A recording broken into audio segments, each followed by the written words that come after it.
दोस्तों, आज की कहानी है ननन जी, तुम अब अपने ससुराल चली जाओ, मुझे भी अपने मायके जाना है।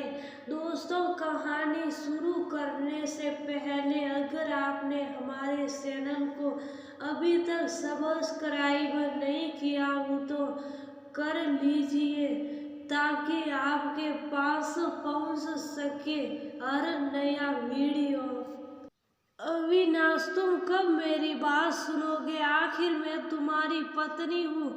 काव्या ने गुस्से में अविनाश से कहा। अविनाश बिना बोले घर से बाहर निकल गया। वैसा हर दिन होता है। काव्या अपनी सास सुलोचना जी की बहुत इज्जत करती थी, लेकिन सुलोचना जी हमेशा उसे नीचा दिखाने की कोशिश में लगी रहती थी। आज भी वही काव्या ने सुबह जल्दी उठकर नाश्ता बनाया। अविनाश को सूजी का हलवा बहुत पसंद था, इसलिए उसने नाश्ते के साथ हलवा भी बनाकर सभी को परोस दिया। उसके ससुर रमेश जी ने सुलोचना जी को टोकते हुए कहा, ये क्या फिजूल खर्ची है, सुबह सुबह देसी घी का हलवा। सुलोचना जी ने काव्या को डांटते हुए कहा, क्यों बहू, ये देसी घी क्या तेरे मायके से आया है? माँ जी, वही ने हलवा बहुत पसंद है, इसलिए थोड़ा सा बनाया है। ये कहकर काव्या अविनाश की तरफ देख रही थी, शायद वह कुछ बोले। तभी सुलोचना जी ने कहा, मैं सब जानती हूँ, मेरे बेटे का बहाना करके खुद खाने का मन होगा। अविनाश चुपचाप नाश्ता करते रहे। काव्या की आंखों से आंसू छलक गए। इससे ज्यादा बुरा तब लगा जब अविनाश बिना हलवा खाए ही ऑफिस के लिए चल दिए। काव्या घर का काम समेटने में लग गई। इधर सुलोचना जी बाहर ड्राइंग रूम में बैठकर बड़बड़ाती रही, काम करके। काव्या अपने कमरे में जाकर रोने लगी। कितने नाजों से पाला था उसे उसके पापा ने, उसे आज भी याद है। एक बार उसने गाजर के हलवा बनाने के लिए कहा था, लेकिन माँ ने सूजी का हलवा बना दिया था।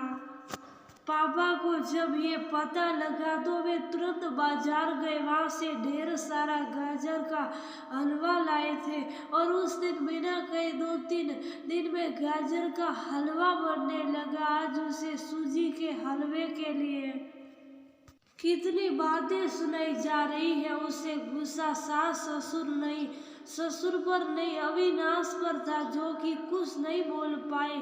शाम को जब उसने अविनाश से शिकायत की तो वह बस इतना ही बोले, इस घर में केवल माँ की पसंद का खाना बनता है, आगे से मेरी पसंद का कुछ मत बनाना। काव्या ने अविनाश से बात करनी बंद कर दी। आखिर क्या कसूर था काव्या का? यही कि वह अविनाश से बहुत प्यार करती है। इसी तरह कुछ दिन बीत गए। एक दिन काव्या ने सुलोचना से कहा, माँ जी, मैं अपने घर जाना चाहती हूँ कुछ दिन के लिए। अगर आप गए तो आज ही चली जाऊं।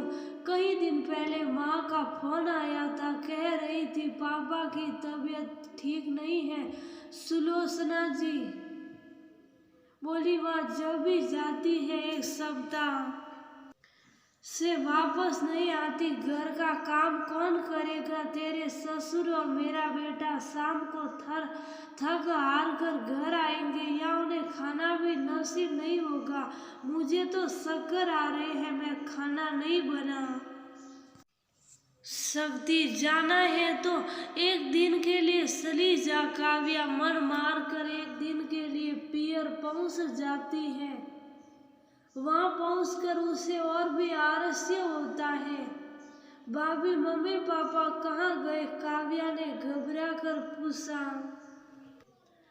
उन दोनों का घर में मन कहाँ लगता है, तीर्थ पर गए हैं, न जाने कब आएंगे। वैसे तुम कितने दिनों के लिए आई हो? क्योंकि मुझे भी अपने पियर जाना है। संगीता भाभी का ये व्यवहार देखकर काव्या शौक गई। क्या ये वही भाभी है जो उनसे बहुत स्नेह जताती थी? काव्या सोफे पर बैठी सोच रही थी। अच्छा, वो जो भैया ने मकान के पेपर साइन करा लिए थे, मैंने अपना हिस्सा छोड़ दिया था। शायद उसी साइन के लिए मेरे से प्यार जताया जा रहा था। काव्या उठकर खड़ी हो गई। भाभी, मुझे कुछ काम याद आ गया, मैं फिर आऊंगी कहकर वह तेजी से घर से बाहर निकल गई। पीछे से गेट बंद होने की आवाज से वह समझ गई कि उसके जाने से भाभी को कोई खास फर्क नहीं पड़ा। भारी कदमों से चलते हुए वह मंदिर पहुंच गई, क्योंकि शाम से पहले यदि ससुराल जाती तो सुलोचना जी उससे कई सवाल करती। मंदिर में जाकर उसने भगवान के दर्शन किए, बस न कुछ मांगा न कुछ बोला। भगवान के चरणों में शीश नवा कर वह बाहर आकर बैठ गई। तभी सामने पेड़ के नीचे उसे अपने माता पिता बैठे दिखाई दिए। काव्या भागकर उनके पास पहुंची। काव्या को देखकर उसकी माँ रोने लगी। बेटी, तू यहाँ कैसे? पापा ने पूछा। वो छोड़िए, ये बताइए आप यहाँ कैसे? आप तो तीर्थ यात्रा पर गए थे। काव्या के सब्र का बांध टूट गया, उसकी आंखों से आंसू बह रहे थे। दोस्तों, आगे की कहानी पढ़ने के लिए दूसरा भाग पढ़िए।